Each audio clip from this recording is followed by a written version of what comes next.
Your vote is your voice. Use it. That's the advice of Rock the Vote, an organization that encourages young voters ages 18 to 25 to participate in the election process. In the United States and in other democratic countries, we believe that in all voices being heard. That is, we believe in voting. Over the next couple minutes, we're going to look at voter behavior in this country, at who votes and who does not vote, and why those people who do vote, vote as they do. The word idiot comes to our language from the Greek. In ancient Athens, idiots were those citizens who do not vote or otherwise take part in public life. Tens of millions of Americans vote in presidential and congressional elections, in state elections, and in city and county and other public elections. Still, there are many millions of other Americans who, for one reason or another, do not vote. There are some quite legitimate reasons for not voting, as you will see. But this troubling fact remains. Most of the millions of Americans who could, but do not go to the polls, cannot claim any of those justifications.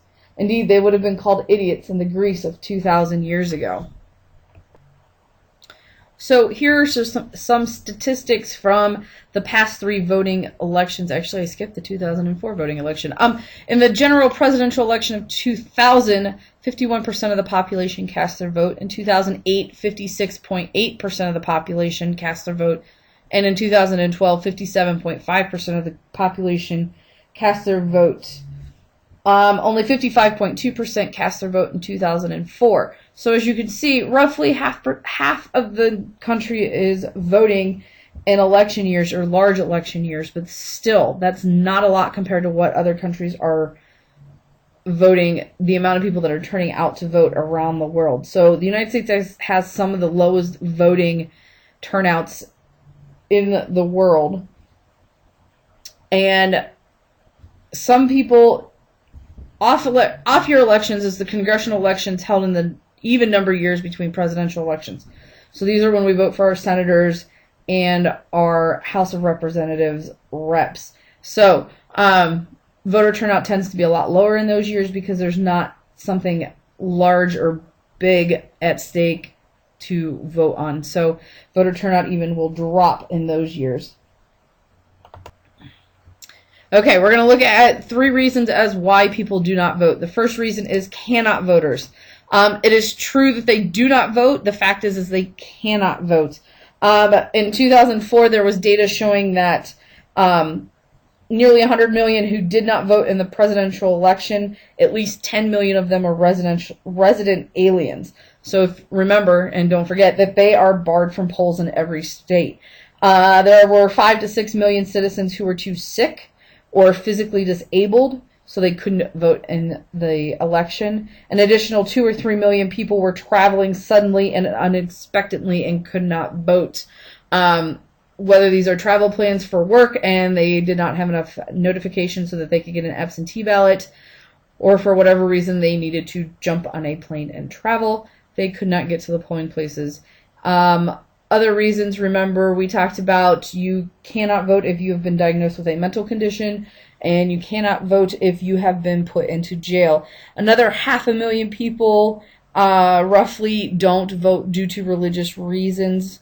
They think that voting is basically worshiping another god or idealizing a person. So those are why some of the religious beliefs as to why people are not voting.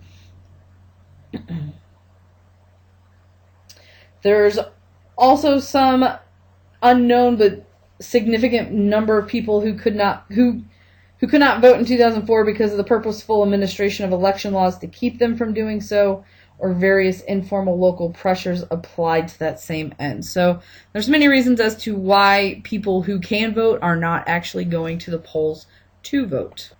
The second reason they are actually non-voters. Millions of these people live in the United States. There are roughly 80 million Americans who could have voted in the presidential election in 2004 that did not. A reason that many of them did not go to the polls is because they were convinced that it makes little difference as to who actually wins that particular election. So they don't think that their singular vote is going to make a difference, so they don't go to the polls. This large group of voters includes 2 very different groups of non-voters. On one hand, it will include many who generally approve of the way the public's business is being managed. So they believe that no matter who wins an election, things will continue to go well for themselves and the country. And the other group believes that they feel alienated, and they deliberately refuse to vote because they don't trust political institutions and processes, and they fear or scorn the political system. So they believe that the elections are meaningless and choiceless exercises, and nothing that they can do will actually change that. A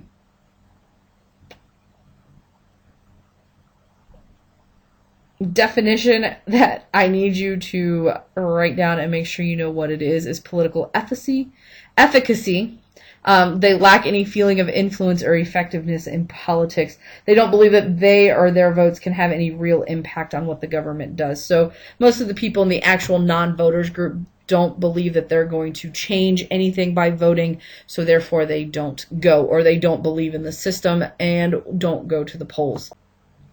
Last but not least, the inconvenient polling places. Many people believe that the cumbersome election procedures, so the registration requirements, the long ballots, standing in line at the polling places, especially on presidential election years, this will discourage voters from turning out on election day. So bad weather will also discourage voter turnout as well. The time zone fallout. This refers to the fact that in presidential elections, polls in states in the eastern and central time zones close before polls in states in the mountain and Pacific time zones.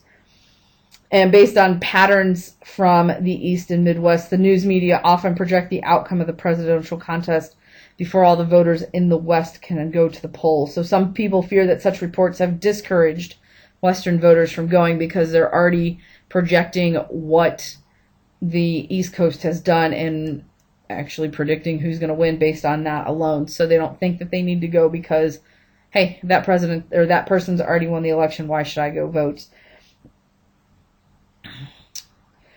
All these reasons may be cited. However, the chief cause for non-voting is purely and simply a lack of interest.